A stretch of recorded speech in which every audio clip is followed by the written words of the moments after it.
Hello' everyone, welcome back to my YouTube channel. আৰু মই আছোঁ এই লখিমপুৰ বাইপাছ। ইয়াত দেখিব পাইছে লখিমপুৰ বাইপাছত।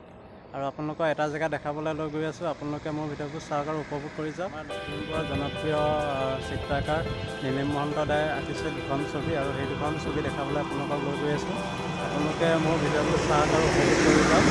অলপ সেই ছবি দুখনে বৰ্তমান লখিমপুৰ কি সমগ্ৰ অসমখনতে এটা পূৰা ভাইৰেল হৈ গৈছে।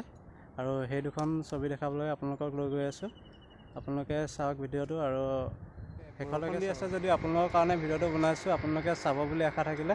বলক এতিয়া আমি ভিডিঅ'টো আৰম্ভ কৰোঁ।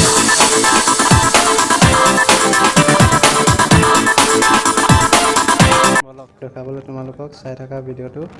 আৰু এয়া দেখিব পাইছা বাইপাছৰ ওপৰতে আছোঁ, গৈ আছোঁ আৰু অলপ টাইমৰ পাছতে পাম।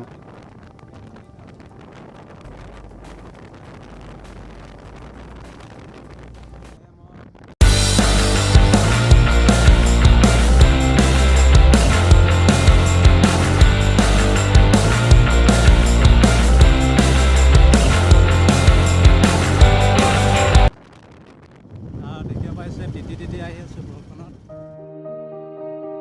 ফাইনেলি বন্ধুসকল পাই গ'লোঁ। যোনখন ছবি আপোনালোকক দেখাম বুলি ভাবিছিলোঁ এইখনেই হৈছে সেইখন ছবি। এয়াই হৈছে লাভলীনা বৰগোহাঁই, যিজনে লখিমপুৰৰ নীলিম মহন্ত দাই আঁকিছিল।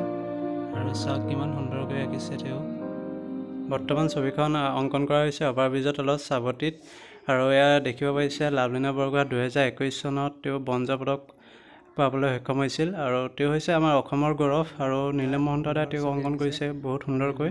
চাওক এবাৰ বৰষুণৰ তিতি আপোনালোকক দেখাই আছোঁ, চাওক এবাৰ।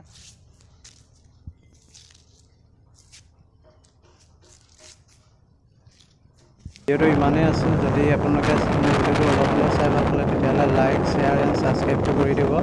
আৰু বনাই যাম ভাল ভিডিঅ' এনেকৈ দেখাই যাম আপোনালোকক।